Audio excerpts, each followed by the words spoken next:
Hey, it's Drybear. Another week has come and went, so it's time to check in on our healer rankings for the first week of Season 2, 10.1 Dragonflight. And as a healer main, I was most excited about these meters to see where the specs have landed in the new season. Some of them got some pretty big changes in 10.1, so let's dive into it. But first, you should come hang out with me on my live stream. I'm live every single day with me and the community. If you don't come hang out, the next time you eat popcorn, there's going to get a kernel stuck in your teeth. Let's begin the way we always do by checking in on the previous week. So these are the numbers that I pulled at the very end of Season 1 for the healers in Dragonflight. Some things that we identified was Disciplined Priests in Raid in general, just having a hard time. Holy Paladins coming down quite a lot since the start of the season for Raid, but still doing pretty well in Mythic Plus, albeit less than they started out in the season overall. The notable rise of Restoration Shaman at the very end. 10.0.5 was huge for them. 10.0.7 was huge for them. They got some really big buffs that really helped them in all kinds of content. So Restoration Shaman was looking good. Now, the one thing that we wanted to see was a degradation of, not necessarily degradation, but just more of a balancing out between Restoration Druid and Preservation Evoker, who were just dominating the meta. And remember, going into Season 2, there was this big change that affected all the healers, which was all of the damage that is dealt by enemies goes up by 25%, and all of the health goes up by 25%. Now, obviously, this puts more room for healers to mess around with heals. It also means that percent HP benefits are much bigger, shields are much bigger, and also damage reduction can pay off a lot because you have more HP to use as a resource. Boom, jumping forward to Season 2, week number 1. I pulled this on Monday just before reset, so that's the stats we have on screen right now. You can see that overall, Preservation still takes the victory here. I think without set bonuses, the new set bonuses anyway, going into effect, without major outgearing, you still have leftover gear. Like if you played to high, like Mythic plus 20 or doing Mythic Raid, you definitely had decent eye level that would allow you to perform now, but it's still not going to compare to some of the easier or more powerful options you're going to have in the new tier. So I would expect that most people this week don't, unless they got astronomically lucky, they don't have their new set bonus active, they don't have all those new things, or even have the benefit of the new trinkets. That there are some really cool ones that are easy to pick up. So let's jump through the list in order on the right side, stacked together for all the healers. In first place is Preservation Evoker. They are not number 1 in any category right now as of week 1,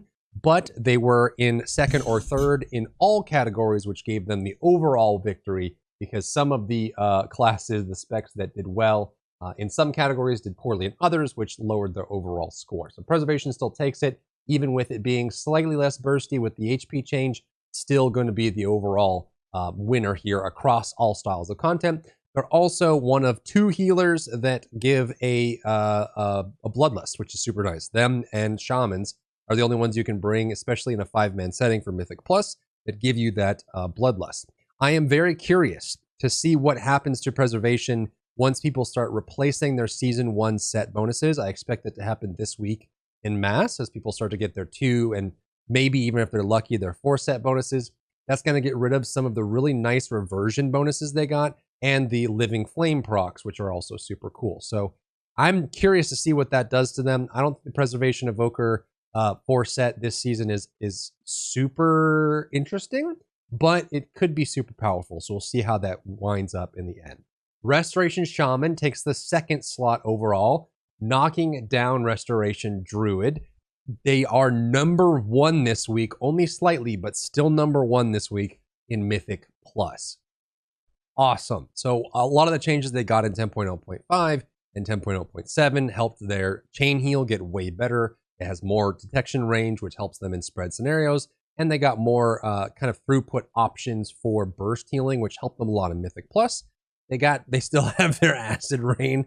They can still run that for clearing, but I think the big thing here is that they have lots of good throughput. Probably the highest damage, especially now in week 1, I would say Restoration Shaman probably does the highest damage in Mythic Plus, and that's a big deal for doing high keys. And it's also probably the most accessible. I mean, if you think about Mistweaver and Holy Paladin, they have to be in melee. Restoration Druid relies a lot on Nature's Vigil.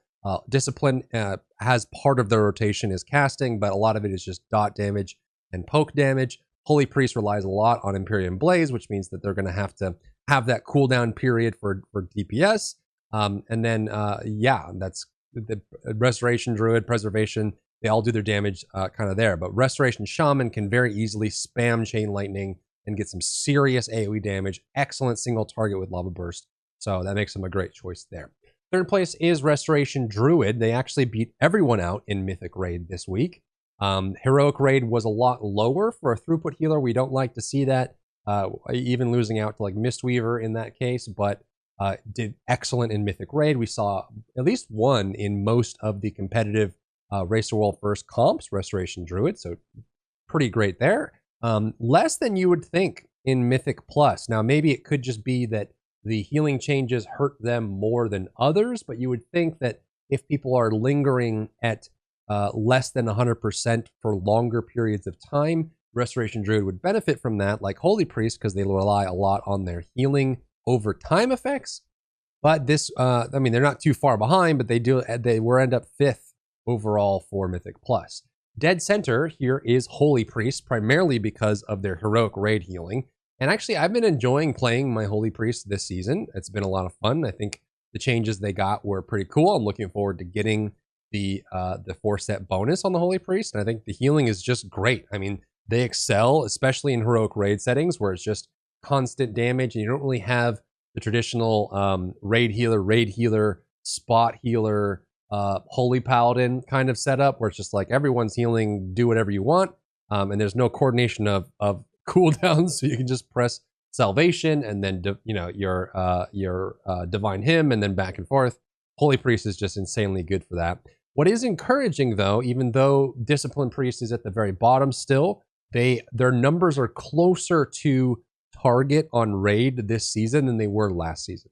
It's still less than I would think, and I would love to, honestly, I think you can fix this with just an atonement buff. I guess what they're worried about with an atonement buff would be to over buff them for Mythic Plus. You can see that Resto Shaman, Holy Paladin, Preservation Evoker, and Disc Priest are all about equal when it comes to Mythic Plus. Just very subtle, small percentile changes in their overall performance this week for Mythic Plus. So if Discipline got an atonement buff, granted, they do still heal a lot with direct healing in Mythic Plus, especially with Powered Radiance, but if they got an atonement buff to help fix raid, that might hurt them a lot in Mythic Plus, so who knows. I've still grouped with many Disc Priests that were stellar in raid, clearing Heroic and normal Aberrus, and they were doing awesome, so there it is. Holy Paladin is right underneath Holy Priest in that 5th slot, primarily because of their Mythic Plus performance. They always do excellent in early season for Mythic Plus because they're tanky, they have crazy utility.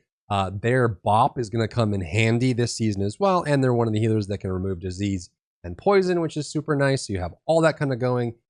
Plenty of nice AoE. Beacon of Virtue is back in and super strong, and they have good damage too, which is pretty cool. I'm curious to see what the set bonus for Holy Paladin will do this season. I personally don't like the set being completely tied to Prism, Divine Prism or whatever it's called, and the hammer, the Hammer of Tyr or the Holy Hammer or Hammer of Light. It's very, I don't know, we'll see. Maybe it ends up being really cool. I still have, I have like one piece on my Holy Paladin, so I haven't been able to get that, and I didn't get any in the vault either, so I'm kind of waiting on that. But we'll see how that affects them overall. And then Mistweaver, my personal favorite, my historical main, is doing still very good in raid. Very competitive.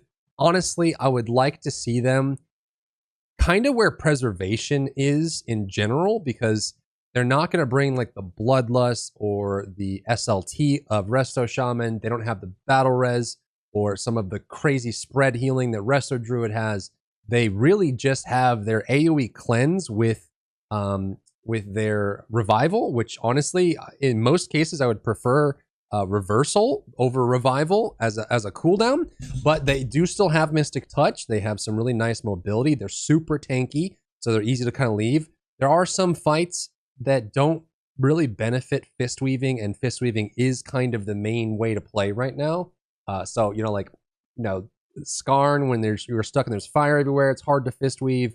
In some cases, on the final boss Sark or even Neltharion, you don't have a target to fist weave on, and it just gets really uncomfortable. And I still think fist weaving beats out the caster weaving, the normal weaving in this setup. But I think they're overall in a great spot, minus M+. So it's the same problem they had last season. Haven't really seen any major changes on that front. If you play Mistweaver perfectly, you can still do high keys.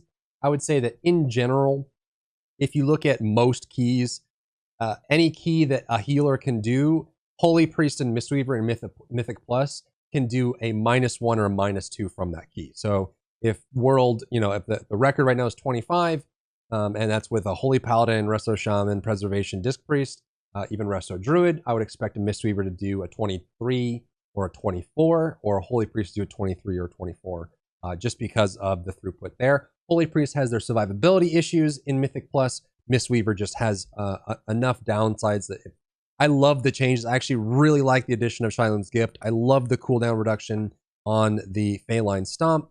I think they need more options or just more throughput, or maybe Vivify needs a buff in general, because that would help all categories to help them there. But that is where we're at Season 2 Healers. Let me know what your thoughts were down below, what you're expecting to see next week for Season 2, Week 2, as people start to get their gear online, their stats all set up, and their set bonuses coming in and coming together. So that's what it is. If you enjoyed yourself today, leave a like down below. You can support me and my work on Patreon and view Patreon exclusive content, link in the description.